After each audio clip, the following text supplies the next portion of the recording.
안녕하세요. 미국주식론 대학의 미준입니다. 10월 2일 오늘의 미국주식 뉴스를 시작합니다. 오늘도 변함없이 미국 주식 투자의 정석을 지키고 있는 미준에 오신 것을 환영합니다. 제가 알기로는 한국은 아직도 연휴 기간이죠. 여러분들 모처럼 찾아온 긴 연휴 만끽하고 계신지 모르겠습니다. 그 와중에 이제 계절이 또 바뀌고 있습니다. 10월 달에 접어들었거든요.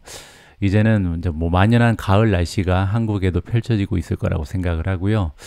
영국은 전형적인 가을 날씨입니다. 아직까지는 견딜만 한데 저는 솔직히 추운 날씨를 너무 싫어해서 겨울이 지금 찾아오는 게 너무 두렵습니다. 올해는 이 가을이 좀 오랫동안 지속됐으면 하는 바람을 가지고 있습니다.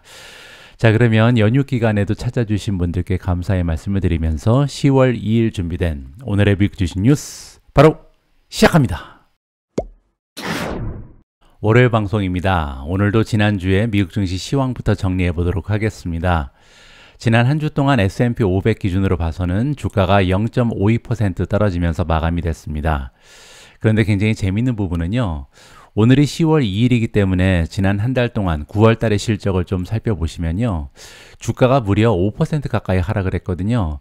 지수 기준으로 5% 빠졌다는 것은 굉장히 많이 떨어진 거죠. 그래서 굉장히 공교롭게도 과거 역사 통계를 봤을 때 1년 중에 가장 좋지 않은 달이 9월이잖아요. 이러한 미국 증시 역사가 다시 한번 반복됐다. 2023년에도 예외는 없었다. 이렇게 정리가 가능할 것 같습니다. 다음은 나스닥 지수를 좀 보시겠습니다. 지난 한 주 동안 나스닥은 플러스를 기록했습니다. 0.36% 올라갔고요. 하지만 9월 한 달 동안, 지난 한 달 동안 주가는 5.72%, 오히려 S&P 500보다 더 많이 하락을 했거든요. 따라서 9월 달은 나스닥 지수에서도 굉장히 좋지 않은 추세를 만들어냈다.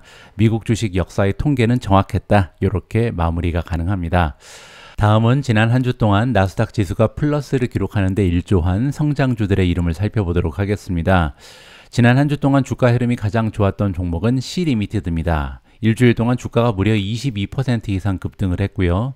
리비안이 플러스 17.9%, SMCI, 슈퍼 마이크로 컴퓨터가 16.32% 올라갔습니다. 그 뒤를 이어서 로블록스가 플러스 14.06, 팔란티어 플러스 13.23%, 펠로톤 플러스 13.23, 아이온큐 플러스 12.05, 사운드 하운드 AI가 플러스 10.44, 루시드 플러스 9.39, 클라우드 플레이어 플러스 9.14, 업스타트 7.50% 올라가면서 가장 좋은 주가의 흐름을 만들어냈고요. 다음에는 지난 한 달 동안 나스닥 지수가 5.7% 이상 급락을 했는데요. 이 와중에 가장 주가의 흐름이 좋지 않았던 성장주의 이름을 살펴보도록 하겠습니다. 보시는 것처럼 넥스트라 에너지가 가장 좋지 않았는데요. 한 달 동안 주가가 무려 41% 이상 폭락을 했습니다. 이 부분에 대해서는 제가 방송에서 언급하진 않았는데요. 넥스트라 에너지가 미래 전망에 대한 수정을 했거든요. 그런데 굉장히 많은 폭으로 수정을 했습니다. 그래서 우리가 생각했던 것보다 성장률이 좋지 않다. 이렇게 부정적인 소식을 시장에 전달하면서 주가가 41% 이상 폭락하는 추세를 만들어냈다. 이렇게 보시면 되고요. 인바이테도 많이 빠졌습니다. 한 달 동안 마이너스 34.50%를 보여줬고요. 추이가 마이너스 33.06, 스페이스, 버진 갤럭틱이 32.84%, 차지포인트 마이너스 31.35, 오픈도어가 마이너스 29.60, 파가야 테크놀로지 마이너스 26.51, 스퀘어 마이너스 23.37, 스템 마이너스 22.06, 퍼시픽 바이오사이언스가 21.74, 마지막으로 월프스피드가 21.52% 떨어지면서 가장 좋지 않은 성장주의 이름을 올렸다. 이렇게 정리를 해드리겠습니다. 지난 주말 제가 여러분들과 공유했던 영상들 중에는요. 미국 주식 투자 여기 5종목을 추천합니다 라는 제목의 영상이 있었습니다. 미존 선정 최고의 미국 주식 탑5를 여러분들과 함께 살펴봤는데요. 무려 3만 명 넘는 분들께서 이미 시청을 해주셨거든요. 그래서 이제 오늘부터는 본격적으로 미존 탑10에 대한 이야기를 펼쳐나가 볼까 합니다.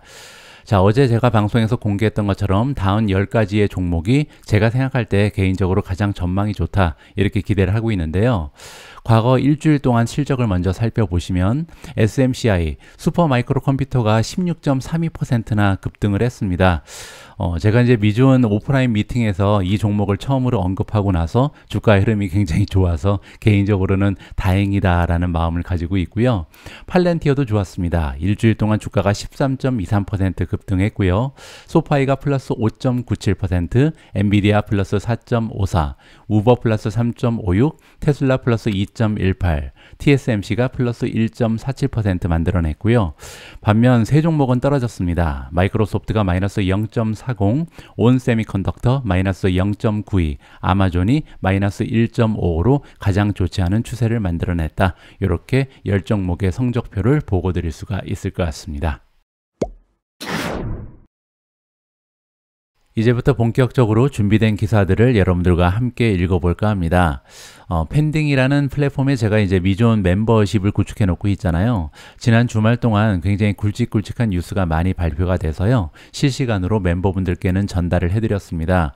그 중에서도 여러분들께서 꼭 알고 계셔야 할 뉴스 내용을 한 번 더 정리해 보도록 하겠습니다. 이번 주에 미국 증시는 아마 분위기가 좋게 시작할 가능성이 높습니다. 물론 이제 미국 증시의 미래를 예측한다는 것은 불가능하지만 적어도 두 가지의 굉장히 긍정적인 뉴스가 주말 동안 발표가 됐거든요. 그 중에 첫 번째는요, 인플레이션 지표입니다. 우리가 PCE라고 부르는 인플레이션 지표가 있잖아요. Personal Consumption Expenditure의 약자입니다. 물론 이제 시장에서는 CPI보다는 약간 관심을 덜 받는 그런 지표라고 볼 수가 있는데요. 그 이유는 중요하지 않아서가 아니라 사실 발표 시기가 조금 늦기 때문입니다. 8월 달에 대한 PCE가 이제 지난 주말에 발표가 되기 때문에 조금 늦잖아요.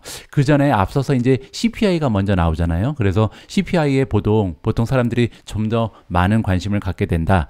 하지만 한 단계 늦게 발표되는 PCE는 상대적으로 관심을 덜 받는다. 이렇게 보시면 되고요. 그럼에도 불구하고 PCE는 굉장히 중요한 인플레이션 지표입니다. 왜냐하면 연준에서 가장 선호하는 지표가 바로 이 PC이거든요. 그 중에서도 이 변동성이 굉장히 극심한 에너지 그리고 식료품을 제외한 근원 PC가 상당히 중요한 금리 정책의 이 척도가 될 수 있다. 그런 의미에서 중요한 뉴스라고 생각을 하시면 좋을 것 같습니다. 자, 8월 PCE 어떤 내용이 들어가 있는지 한번 살펴보시죠. 연방준비제도 이사회, 연준이 가장 선호하는 경제지표인 인플레이션 지수, 이게 이제 근원 PC라고 보시면 되고요.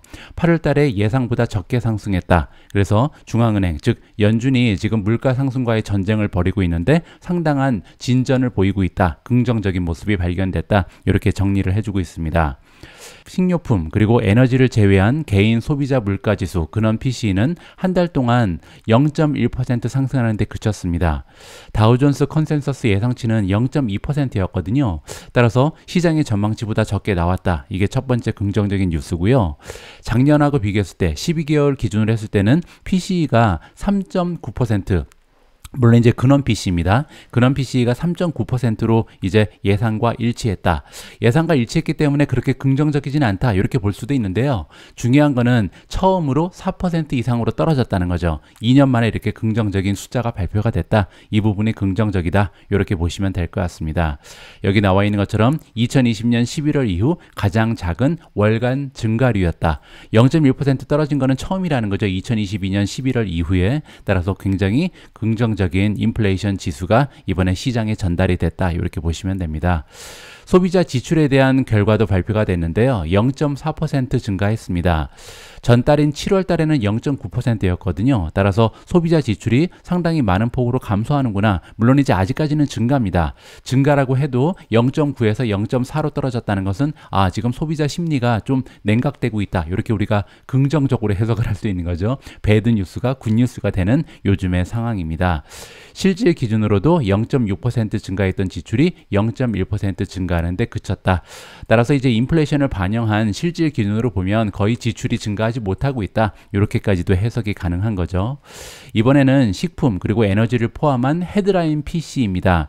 따라서 식료품하고 에너지를 빼면 우리가 근원 PC라고 부르고요. 이 두 가지를 포함하면 헤드라인 PC라고 보시면 되는데요. 전월 대비 0.4% 증가했고요. 1년 전하고 비교했을 때는 3.5% 상승한 상황입니다.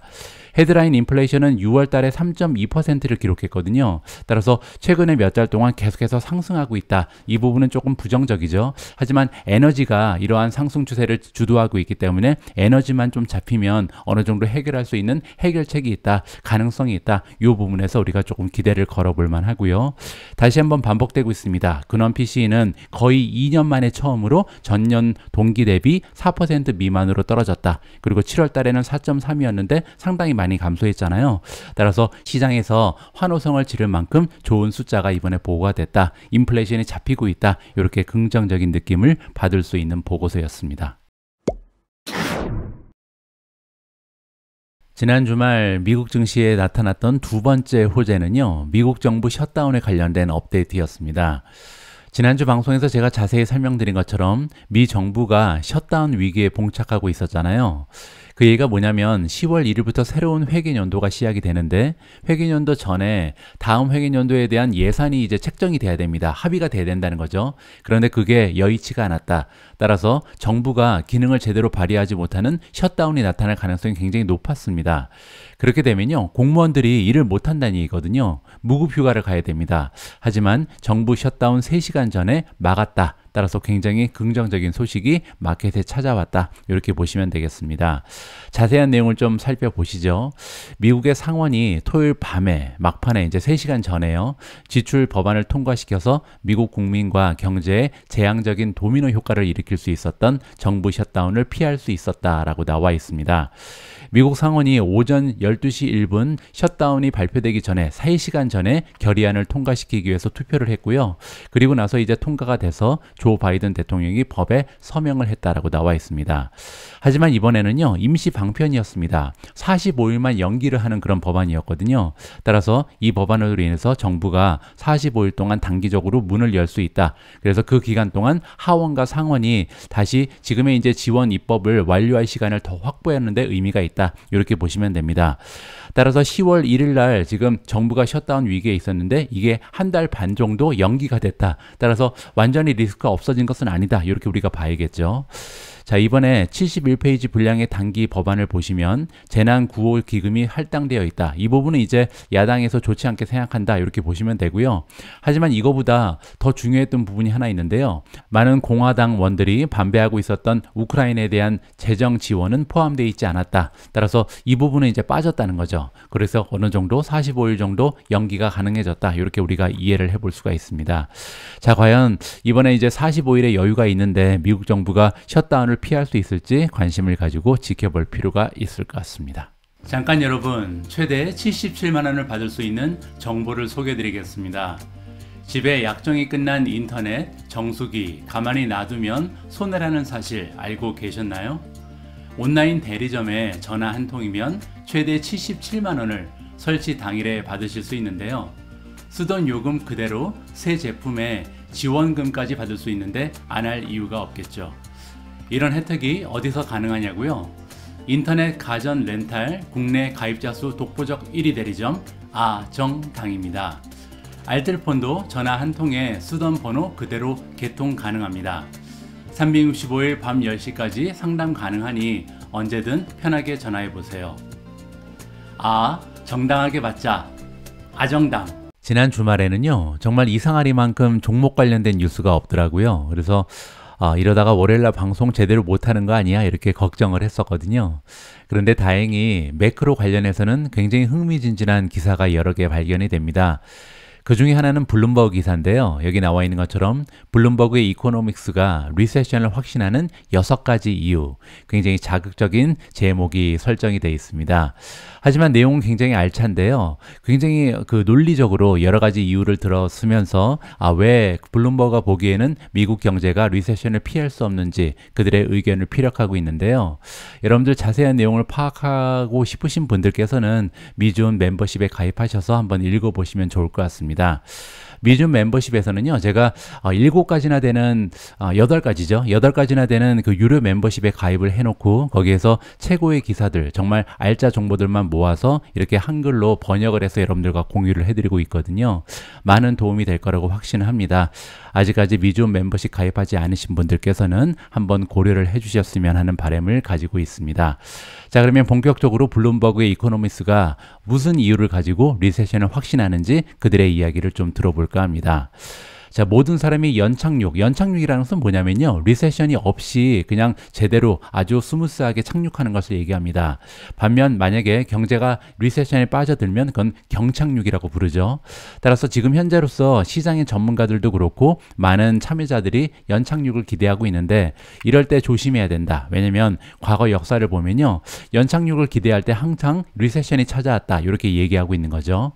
자, 지금 현재 시장에서 연착륙을 기대하는 이유는 뭐냐면요, 인플레이션이 계속해서 낮아지고 있고 일자리가 아직도 풍부하죠. 그리고 지난 여름 동안 소비자들이 지출을 줄이지 않았습니다. 계속해서 지출이 발생하고 있었죠. 소비자들이 굉장히 강력하다, 소비 패턴이 강력하다, 이런 얘기가 나왔었잖아요. 따라서 세계 경제가 아무래도 경기 침체를 피할 수 있지 않을까, 이렇게 지금 연준에서도 자신감을 얘기했었죠. 자, 하지만 문제는요, 여러 가지 정황을 봤을 때 아마도 리세션이 발생될 가능성이 높다, 이렇게 얘기하고 있습니다. 자, 그 중에 한 가지는 이제 정부 셧다운을 피하는 협상이 이제 합의가 돼서 미래로 미루어졌다. 긍정적으로 보이지만 사실 한 달 반 이후에 같은 리스크가 남아있다, 이렇게 보는 거고요. 거기에다가 최근 들어서 여러 가지 경제를 망칠 수 있는 이벤트가 발생을 하고 있습니다. 예를 들어서 대규모의 자동차 파업이 발생을 했죠. 거기에 10월 달부터는요, 학자금 대출 상한이 재개됐습니다. 그리고 임시 지출 합의가 만료된 이후에도 다시 셧다운이 발생하게 되면, 따라서 이렇게 여러 가지 복합적인 악재가 동시다발적으로 나오게 되면요, 4분기 GDP 성장률이 쉽게 1%포인트 하락할 수 있다, 이렇게 지금 전망을 안겨주는 상황입니다. 자, 그런데 이 와중에 그러면 추가적으로 6가지나 악재가 있다고 얘기하는데요, 어떤 부분에 있는지 한번 들어보시죠. 자, 그 전에 앞서서 과거에도요, 이렇게 연착륙에 대해서 얘기가 많이 있었던 때는 항상 리세션이 나왔다고 합니다. 가령 대표적인 예가 여기 나와 있는데요, 2007년 10월 달에 이제 그 대침체가 시작되기 전 2달 전이라 그러는데요, 이때 샌프란시스코의 연준 총재였던 제닛 옐런이 이렇게 얘기했습니다. 지금 현재 여러 가지 시나리오가 있는데 그 중에서 가장 좀 가능성이 높은 시나리오는 뭐냐면 경제가 연착륙을 향해 나아가는 거다. 이 얘기를 하고 나서 2달 후에 이제 리세션에 빠졌다는 거죠. 따라서 미래를 알 수는 없다. 옐런 총재만 약간한 것이 아니었다. 그 당시에도 상당히 많은 사람들이 연착륙을 얘기했는데 바로 리세션에 접어들었다, 이렇게 얘기하고 있습니다. 여기 밑에 보시면 굉장히 재밌는 그래프 하나가 있는데요, 여기 그래프를 보시면 이제 막대 그래프가 올라갔다 내려갔다 올라갔다 내려갔다 하잖아요. 이 막대 그래프가 올라간 수는 뭐냐면요, 얼마나 뉴스 미디어에서 이 소프트 랜딩에 대해서, 연착륙에 대해서 많이 얘기했는가, 그 횟수를 얘기합니다. 따라서 미디어에서 정말 많이 이제 연착륙 가능하다 이렇게 얘기하고 나서 바로 몇 달 후에 바로 요 리세션, 여기 그 회색으로 표시된 요 막대 부분이 바로 리세션이거든요. 따라서 리세션이 발생하기 바로 전에 보시면 연착륙에 대한 얘기가 굉장히 많이 나온다는 얘기죠. 그렇게 연착륙에 대한 얘기가 나오고 나서 리세션이 발생하지 않은 것은 이 부분이 처음이다. 따라서 다른 상황에서는요, 연착륙 얘기가 많이 나오게 되면 항상 이 리세션이 발생하는 경향이 있었다, 이렇게 얘기하는 거죠. 자, 2023년 들어서 아직까지 연착륙이 어떻게 될지 그래서 낙관하기는 어렵다. 왜냐하면 항상 뉴스에서는 긍정적인 얘기를 하고 나서 리세션이 발생하는 경향이 있었다. 그게 과거의 역사였다, 이렇게 보는 거죠. 자, 그러면 우리 일반인 생각에는요, 왜 이렇게 경제학자들이, 이코노미스트들이 경기 침체를 예측 못하는가 좀 궁금할 수가 있잖아요. 여기 나와 있습니다. 경제학자들이 경기 침체를 예측하지 못하는 게 이유가 뭘까? 왜 이렇게 어려워할까? 그 이유는 뭐냐면요, 예측이 작동하는 방식이 다르기 때문이다라고 얘기합니다. 자, 이 얘기가 뭐냐면 경제학에서는요, 경제에서 다음에 일어날 일이 이미 일어난 일의 연장선에 있다고 가정을 한다. 이 얘기는 뭐냐면요, 전문 용어로 선형적 과정이라고 부른다. 선형적 과정은 뭐냐면요, 이 기울기를 계속 이어나간다는 거죠. 따라서 경기 침체는 보통 이제 GDP 성장률이 0% 이하, 마이너스로 떨어지는 거를 우리가 보통 경기 침체, 리세션이라고 얘기하잖아요. 따라서 경기가 이렇게 쭉 떨어지면서 여기를 통과해서 밑으로 내려오는 이 선형으로 보통 계산을 한다는 겁니다. 그런데 문제는 여기 나와 있는 대로 이 경기 침체는 비선형적인 사건이다. 그 얘기가 뭐냐면요, 경기 침체가 나타나지 않을 것처럼 쭉 가다가 갑자기 꼬꾸라진다는 거죠. 따라서 경제학자들이 이 경기 침체, 리세션을 예측하기는 너무나 어렵다. 왜들이 그들이 보통 사용하는 방식대로 작동하지 않는 것이 리세션이다. 이렇게 우리가 이해를 하면 좋을 것 같습니다. 따라서 전문가의 말이라도 믿으면 안 된다는 거죠. 자, 여기 추가적으로 리세션이 발생할 수 있다는 근거를 제시하고 있는데요. 자, 연착륙은 이제 리세션이 없다라고 얘기하는 거죠. 자, 리세션이 발생하지 않을 거라고 얘기하는 낙관난도자들이 이제 그들의 주장을 뒷받침하기 위해서 제시하는 논리가 있을 거 아니에요. 그 논리가 뭐냐면, 일단 주식시장이 굉장히 좋은 한 해를 보내고 있다. 2023년 들어서 주식시장이 괜찮죠. 물론 조금 조정을 받긴 했지만 연초부터는 많이 올라가 있는 상황입니다. 거기에다 제조업이 바닥을 치고 있으며 주택 경기가 다시 회복되고 있다. 이렇게 이제 이유를 들어서 리세션이 발생하지 않을 거다. 이렇게 얘기하는 거죠. 그런데 문제는 뭐냐면요, 이렇게 지금 우리가 얘기한 주식시장이라든지 제조업 그리고 주택 경기는요, 금리 인상의 영향이 가장 빨리 반영이 된다라고 합니다. 이 얘기가 뭐냐면요, 선행한다는 거죠. 따라서 지금 조금 있으면 금리 인상이 멈출 거라는 것은 누구나 다 알고 있잖아요. 그렇기 때문에 이들이 좋을 수밖에 없다, 이렇게 얘기하는 거죠. 하지만 리세션의 가장 중요한 역할을 하는 것은 뭐냐면 바로 노동시장이라고 얘기합니다. 그런데 노동시장은요, 금리의 변화에 굉장히 민감하지 못하다. 왜냐하면 일반적으로 18개월에서 24개월 정도 시차가 벌어져 있다고 합니다. 따라서 금리가 이제 인상을 멈추고 이제 하락하기 시작할 때부터 한참 이후에 경기 침체가 발생할 가능성이 높다는 거죠. 따라서 아직까지 속단하기는 이르다, 이렇게 얘기를 하고 있습니다. 그리고 한 가지 더 안 좋은 점은 뭐냐면, 지금 현재로서도 금리 인상이 끝났다고 얘기할 수 없다는 거죠. 따라서 추가적으로 적어도 한 번 이상은 추가적인 금리 인상이 나타날 가능성이 높기 때문에 앞으로도 경제가 침체될 가능성은 계속 높게 유지될 수 있다, 이렇게 지금 이야기를 하고 있습니다. 자, 비슷한 얘기가 여기 나오는데요. 전미경제연구국의 결정, 이건 뭐냐면 리세션이다라고 발표하는 기관이 바로 이건데요. 경기 침체가 실제로 시작된 이후 몇 달 이후에 그러한 결정을 한 경우가 많다라고 합니다. 그 얘기가 뭐냐면, 지금 미국의 경기 침체를 결정하는 사람들에게 가장 중요한 지표, 그리고 대부분의 분석가들이 경기 침체를 예상하는 지표를 살펴보면 이미 경기 침체는 시작됐을 가능성이 높다. 하지만 발표는 한참 있다 한다는 거죠. 뒤돌아보면 리세션이 이미 시작됐더라. 따라서 지금 현재도 리세션이 발생했을 가능성이 높다, 이렇게 지금 이야기를 하고 있는 겁니다. 자, 그런데 그게 다가 아니죠. 이번에 블룸버그 뉴스에서는요, 이거 말고도 6가지의 악재가 기다리고 있다. 자, 여기 나와 있는 것처럼 지금까지 우리가 살펴봤던 리세션 전망은요, 과거 몇 주 동안 발표된 예측에 기반한 것이다. 따라서 지금부터도 악재가 많이 남아있다는 겁니다. 이 부분이 아직 반영이 되지 않았다는 거죠. 첫 번째 반영이 되지 않은 부분이 뭐냐면 자동차 파업입니다. 전미 자동차 노조가 지금 파업에 돌입했잖아요. 그런데 미국의 3대 자동차 회사가 동시에 파업한 것은 이번이 처음이라고 합니다. 그 얘기는 GM, 포드, 스텔란티스 이렇게 3개의 자동차 기업이 같이 파업을 하고 있잖아요. 전에는 이런 적이 한 번도 없었다는 거죠. 따라서 그 영향이 엄청날 것이다 라고 얘기합니다. 거기에다 파업의 규모가 커지고 있죠. 왜냐하면 지난주 금요일 날 파업의 규모가 확장됐습니다. 25,000명의 근로자가 파업에 참여한 상황이고요.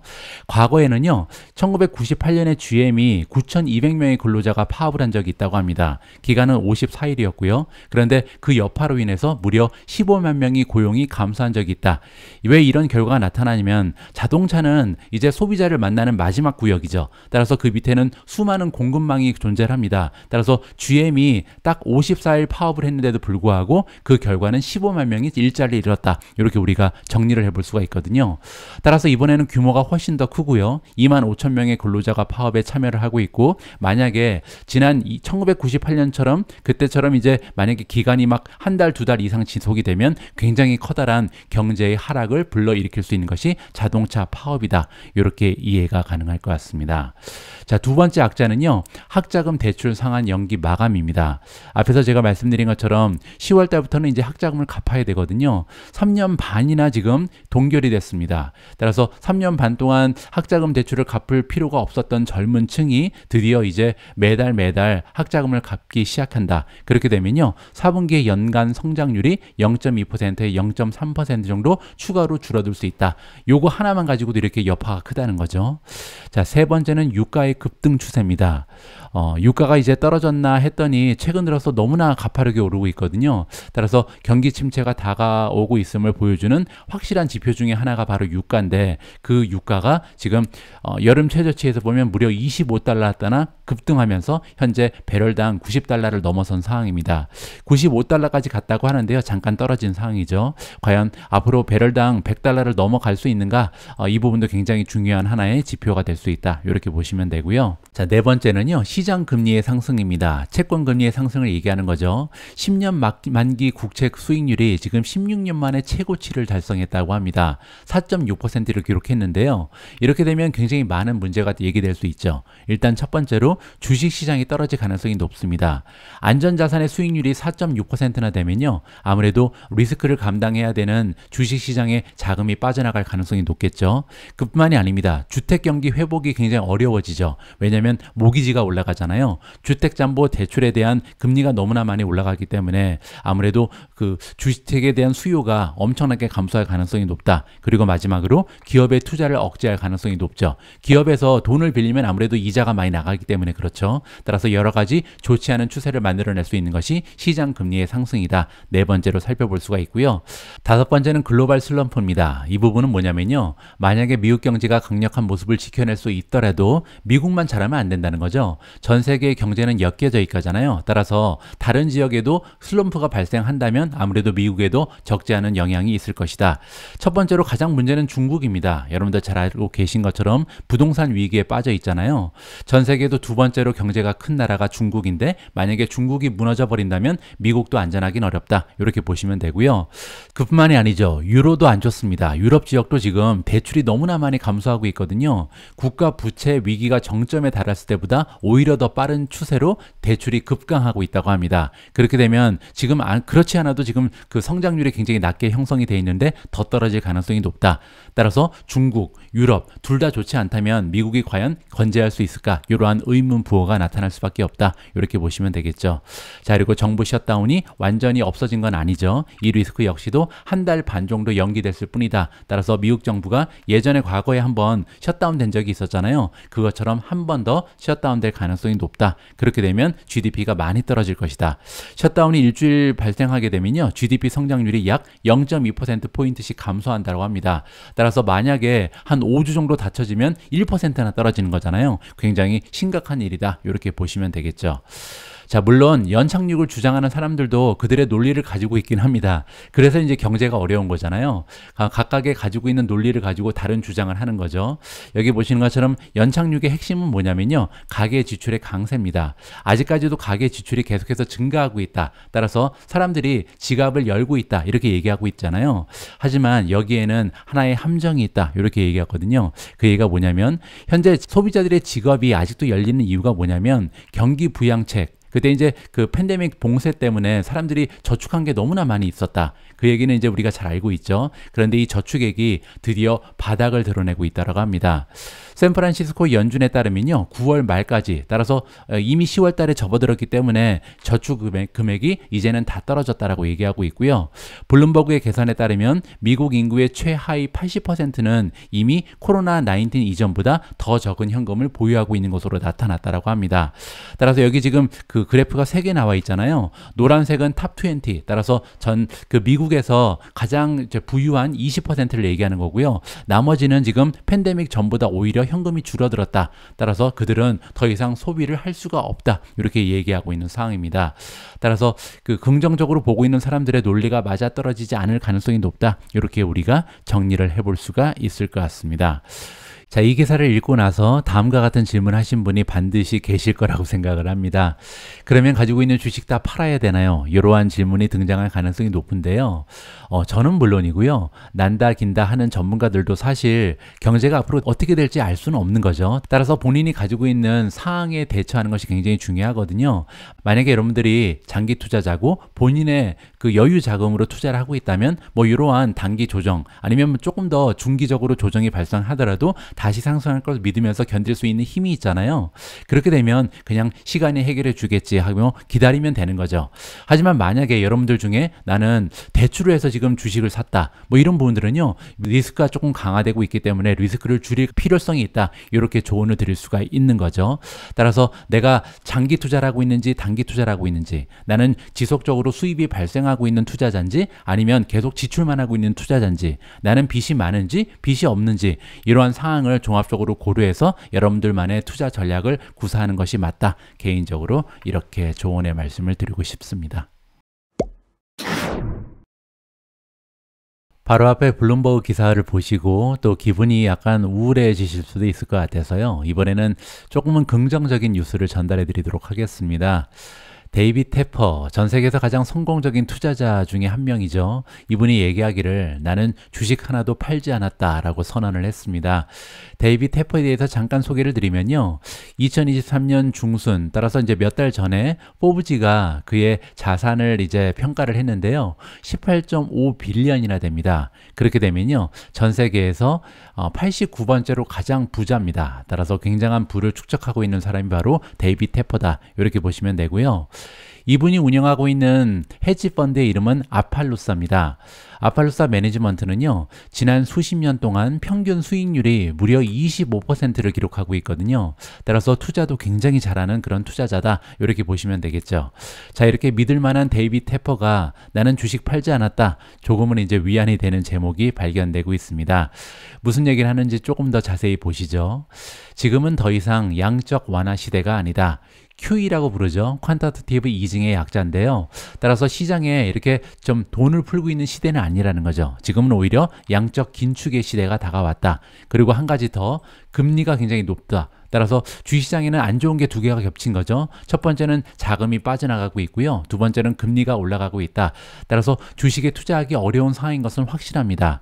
그걸 정리하면 이렇게 나올 수 있죠. 이전과 같은 멀티플은 형성될 수 없다. 멀티플이 낮아질 수밖에 없다는 얘기입니다. 따라서 원래는 이제 S&P 500에 뭐 2022년, 2021년 같은 경우는 멀티플이 뭐 20배가 넘어갔잖아요. 2020년에는 막 30배까지 갔었습니다. 그런 현상이 나올 수 없다는 거죠. 오히려 멀티플이 19배, 18배 이렇게 떨어질 가능성도 있다. 하지만 이건 시장의 멀티플이고요. 개별 종목의 멀티플은 똑같이 우리가 생각하기는 좀 어렵다. 이 부분도 아우러서 말씀을 드리고 싶습니다. 따라서 시장의 멀티플은 같아질 수 없다. 조금 떨어지는 게 당연하다. 이렇게 얘기하는 거죠. 하지만 그렇다고 해서 너무나 나쁜 상황은 아니다. 그냥 투자 환경이 변했을 뿐이다 라고 얘기합니다. 자, 데이빗 테퍼가 얘기하기를 자신의 포트폴리오에서 아무것도 팔지 않았다. 하지만 새로운 투자를 시작했다라고 밝히고 있는데요. 그 얘기는 뭐냐면 금리가 많이 올라갔기 때문에 뭐 새로 주식을 사기보다는 정기 예금을 하고 있다. 6개월 동안 이자 6% 주는 게 있는데 그걸 가입했다라고 밝히고 있습니다. 괜찮은 생각이죠. 따라서 여러분들 중에서도 혹시 주식을 팔 생각은 없는데 더 사기에는 조금 망설여진다. 그러면 그 투자 자금을 단기 정기 예금, 뭐 적금 같은 거를 이렇게 단기적으로 드는 것도 하나의 방법이 될 수 있다. 이렇게 조언을 우리가 얻을 수가 있는 거고요. 자, 데이빗 테퍼가 운영하고 있는 아팔루사 매니지먼트 보유 종목을 잠깐 보여드리겠습니다. 예전에 한번 여러분들과 공유한 내용인데요. 엔비디아를 가장 많이 가지고 있죠. 8.01%의 자금이 엔비디아에 들어가고 있고요. 굉장히 고무적인 부분은 뭐냐면 지난 분기에, 따라서 4월부터 6월 달까지 엔비디아의 주식 보유 비중을 무려 600% 가까이 증가시켰습니다. 완전히 몰빵을 하고 있는 거죠. 그만큼 데이빗 테퍼가 보기에는 엔비디아의 미래가 밝다. 이렇게 우리가 이해를 해볼 수가 있고요. 두 번째로 많은 자금이 들어가 있는 종목은 메타 플랫폼주입니다. 메타 역시도 114%나 보유 비중을 증가시켰고요. 마이크로소프트는 7.84%인데 마이크로소프트도 원래 가지고 있는 보유 비중을 376%나 증가시켰습니다. 따라서 지금 데이빗 테퍼가 보기에는 이 세 종목이 굉장히 좋다. 이렇게 우리가 이해를 할 수가 있는 거죠. 네 번째는 아마존 7.65%고요.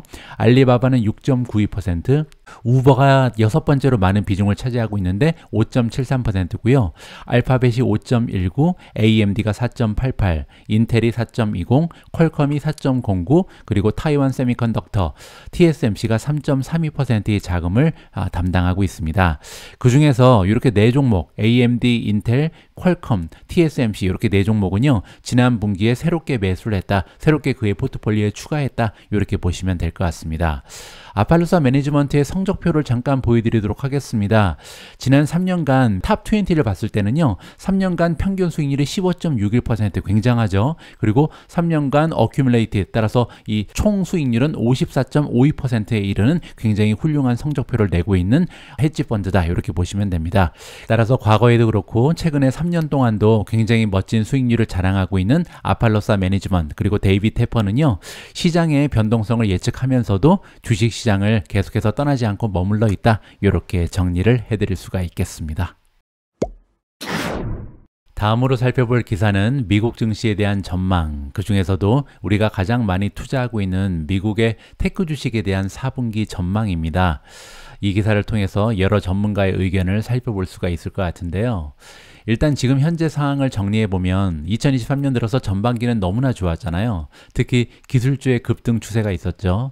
하지만 8월달, 9월달에 금리가 계속해서 올라가고 인공지능이 주도한 랠리에 타격을 받았다, 이렇게 정리가 가능합니다. 하지만 일부에서는 계절적인 조정에 불과하다, 이렇게 주장하는 사람도 있죠. 자, 이제 마지막 분기가 시작됐는데요.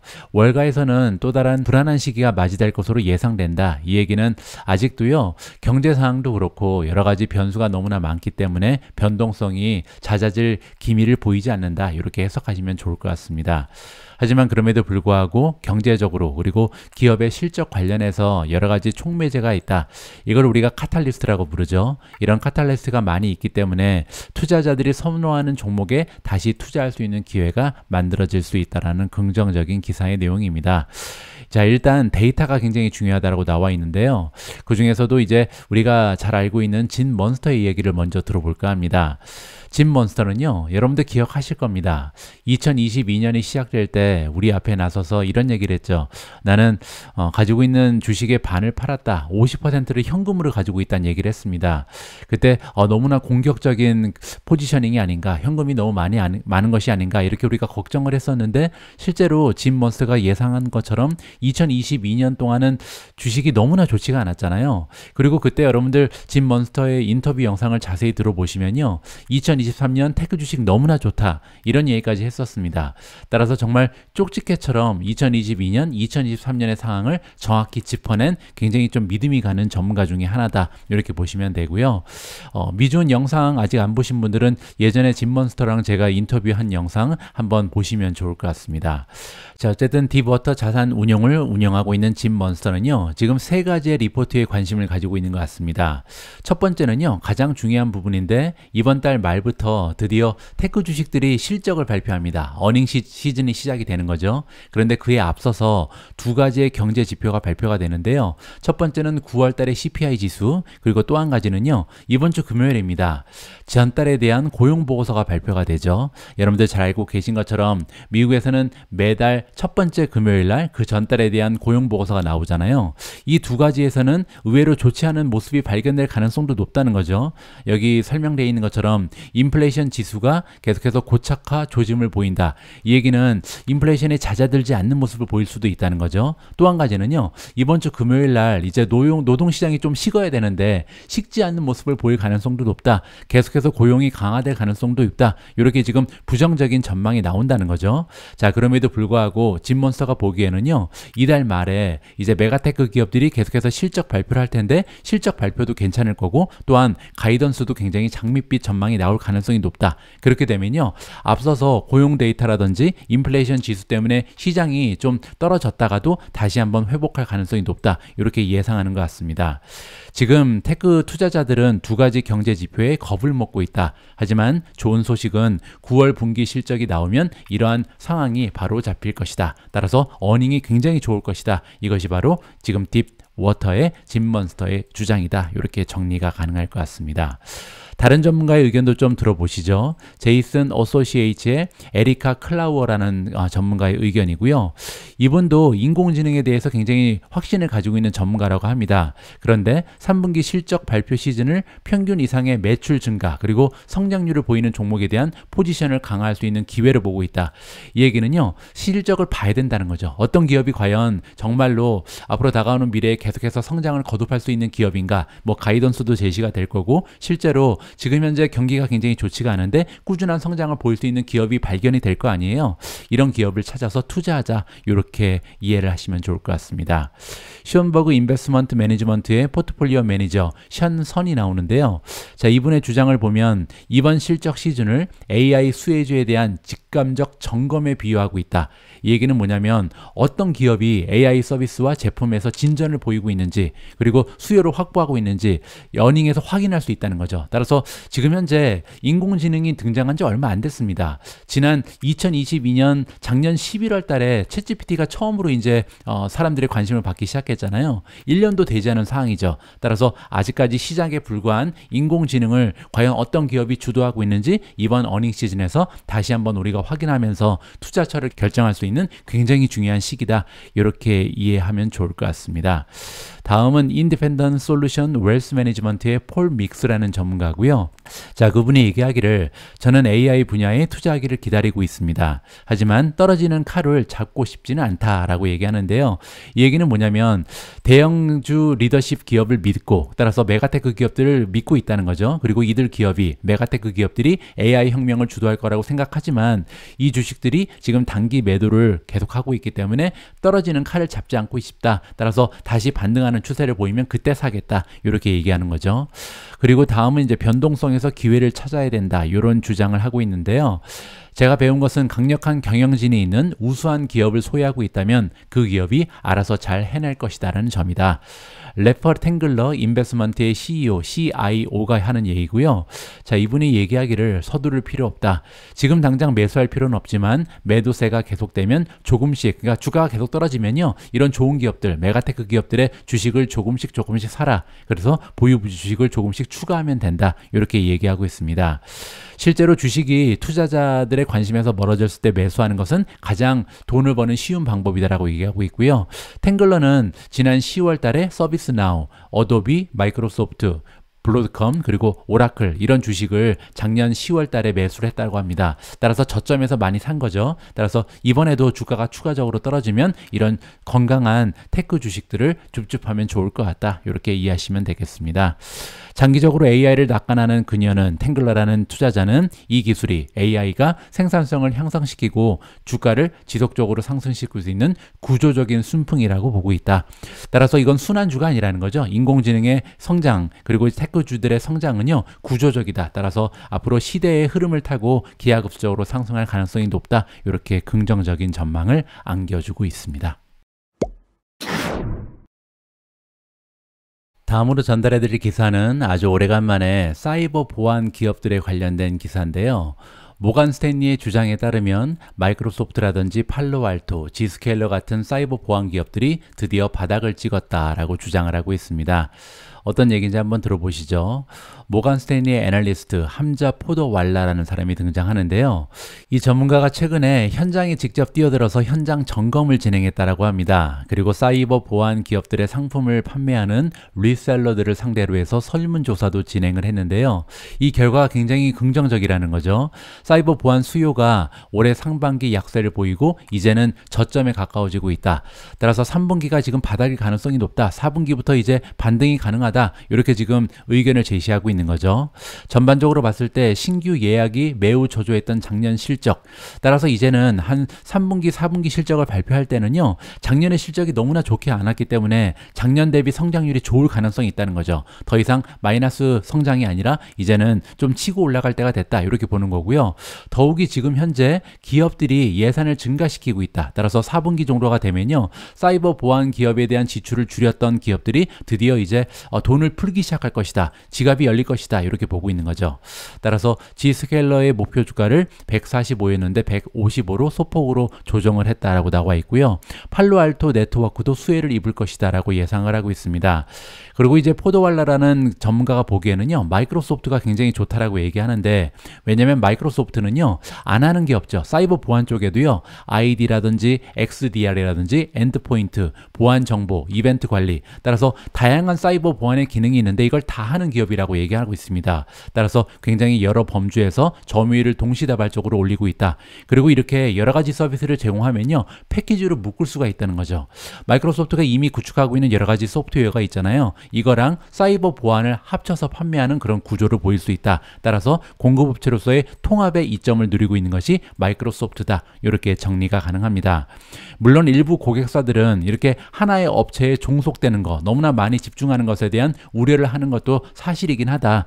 뭐 예를 들어서 마이크로소프트의 365도 쓰고 팀즈도 쓰고 사이버 보안도 쓰고 이러면 너무 마이크로소프트에 종속되는 느낌이 들잖아요. 따라서 다양한 벤더의 상품을 좀 쓰려고 노력하는 그런 기업도 있을 수 있다. 이렇게 봅니다. 하지만 이번에 조사 결과에 따르면 수요의 부정적인 영향을 볼 수가 없다. 따라서 이렇게 패키지로 상품 판매하는 게 오히려 먹히고 있다. 이렇게까지 우리가 확대 해석을 해도 좋을 것 같습니다. 그리고 마이크로소프트 관련해서 긍정적인 부분은 뭐냐면요, 곧이어서 이제 코파일럿이 이제 계속해서 출시가 될 텐데 이 보안 쪽의 코파일럿에 대한 관심이 점점 증가하고 있다. 오피스 365의 코파일럿은 이미 출시가 됐고요. 이제는 좀 있으면 보안 쪽에도 코파일럿이 나온다. 따라서 인공지능이 사이버 보안을 담당해 준다. 이렇게 이해가 가능합니다. 그리고 거기에다가 내년에는 많은 기업들이 지출이 증가될 것으로 예상되기 때문에 마이크로소프트는 굉장히 긍정적인 주가의 흐름, 그리고 사이버 보안 쪽에 매출이 증가될 가능성이 높다. 이렇게 이번 기사를 해석해 드리겠습니다. 오늘 마지막으로 전달해 드릴 기사는 중국 전기차 리오토의 9월달 실적입니다. 리오토는요, 제가 투자를 시작한 지 거의 1년여 가까이 되는 것 같은데요. 그동안 이제 주가의 흐름은 굉장히 좋았습니다. YTD를 보시면 주가가 70% 가까이 급등을 한 상황이거든요. 그래서 제가 리오토라는 주식은 계속 보유하고 있으면서도 한 가지 매도 시점을 계속해서 기다리고 있거든요. 왜냐하면 제가 객관적으로 봤을 때 테슬라처럼 경제적 해자가 확실하게 존재하지 않습니다. 따라서 언젠가는 경쟁 때문에 조금 성장이 둔화될 가능성이 높다. 이러한 생각을 가지고 있거든요. 그런데 문제는 매도 시점을 찾을 수가 없는 게 이 성장이요, 계속해서 오히려 강화가 되는 모습을 보이고 있거든요. 이번에도 9월달 실적이 나왔는데 월간 신기록을 달성했습니다. 따라서 리오토의 매도는 아직까지도 좀 보류를 해야겠다. 이번에도 리오토를 팔 수는 없겠다. 개인적으로 판단을 하고 있고요. 리오토는 2023년 9월달에 36,060대의 차량을 인도했다. 그런데 이제 작년 대비해서 성장률이 무려 212.7%고요. 이번에 판매된 숫자는 월별 신기록이다라는 의미가 있습니다. 자, 그리고 3분기, 따라서 7월달, 8월달, 9월달 이렇게 3개월을 합치면요, 작년 대비 성장률이 무려 296.3%입니다. 거의 작년 대비 300% 정도 성장을 하고 있잖아요. 자, 이러한 추세는 사실 그 경쟁 기업들이 있잖아요. 니오라든지 샤오펑 이런 기업들하고 비교했을 때 지금 월등한 모습이거든요. 따라서 3개월 동안 10만 5천 개가 넘는 자동차를 판매하면서 독보적인 성장률을 기록하고 있다. 이렇게 보시면 됩니다. 자, 여기 나와 있는 것처럼 먼슬리 딜리버리가 기하급수적으로 올라가고 있잖아요. 1월 달에는 15,000대, 2월 달에는 16,000대에 불과했던 판매대 수가 7월 달, 6월 달부터는 이제 3만 대를 넘었고요. 계속해서 증가하는 추세를 아직까지는 지키고 있다. 이렇게 정리가 가능할 것 같습니다. 10월 2일 보내드린 오늘의 미국 주식 뉴스는 여기까지입니다. 오늘 방송이 여러분들 투자 활동에 작은아마 도움이 됐다면 여러분들의 소중한 좋아요, 그리고 댓글, 그리고 아직까지 미존 멤버십 가입하지 않으신 분들은 멤버십 가입도 고려해 주시면 좋겠습니다. 남아있는 연휴 여러분들 만끽하시고요. 저는 내일 보다 좋은 뉴스들 잔뜩 모아서 다시 찾아올 수 있도록 하겠습니다. 우리 모두가 미국 주식 투자로 은퇴하는 그날까지 다 함께 화이팅입니다. 행복한 하루 되세요. 감사합니다.